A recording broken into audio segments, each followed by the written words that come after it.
Erling Haaland has quickly become the darling of the Premier League, with his record-breaking start to the season swiftly elevating him to a status of being probably the most feared player in the division.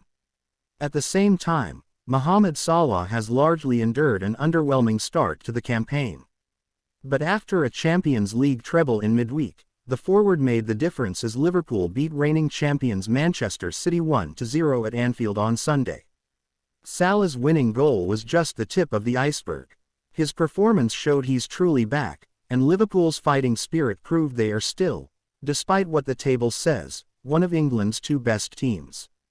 The wider context of the game was nothing like what we've come to expect of this fixture, which in recent years has become the Premier League's biggest event and even decided the eventual destination of the title.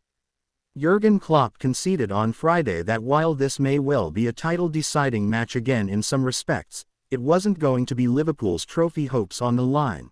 Realistically, such a challenge is surely already beyond them even after winning. With Liverpool going into the game 12th in the table, it was their pride at stake. Much has changed since the Reds had too much for City in the Community Shield a week before the start of the season.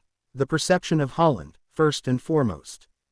Back then, most would have been predicting another straight shootout between City and Liverpool for the title, though the relative lack of jeopardy at Anfield on Sunday didn't take anything away from a riveting, fiery contest. Klopp highlighted the potential importance of a packed Anfield, and the stadium was certainly rocking. Even minor duel successes for the hosts were cheered like goals early on.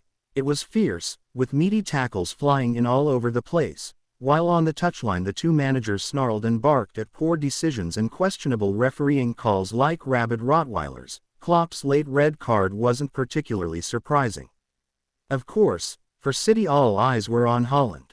It's fair to say he's more than proven his point since a pretty dreadful, by his standards, outing against Liverpool in the Community Shield.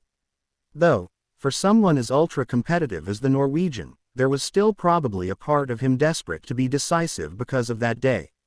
City certainly seemed eager to give him that opportunity, and that was arguably to their detriment in the first half. The visitors almost seemed a little too intent on finding the big blonde behemoth, as if a victory would only count if Haaland played a crucial part.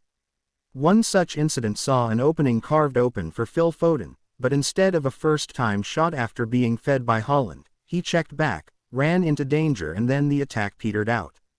Not that Haaland didn't have his chances. One lob attempt after being released behind Virgil van Dijk troubled Alisson, then he should have buried a header from Kevin De Bruyne's cross but put it straight at the goalkeeper.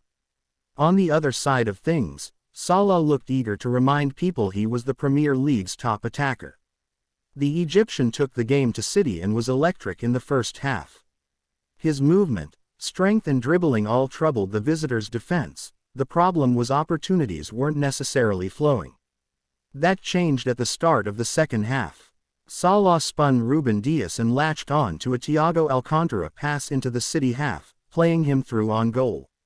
He seemed destined to spark bedlam in the cop behind the goal he was charging towards, but a remarkable fingertip save from Ederson denied him. Alisson soon produced a similarly vital stop to thwart Haaland at the other end, having only recently seen a Foden goal disallowed for a foul by the Norway striker in the build-up. At this point, City were dominating more than ever, but Salah had looked a threat throughout on the break.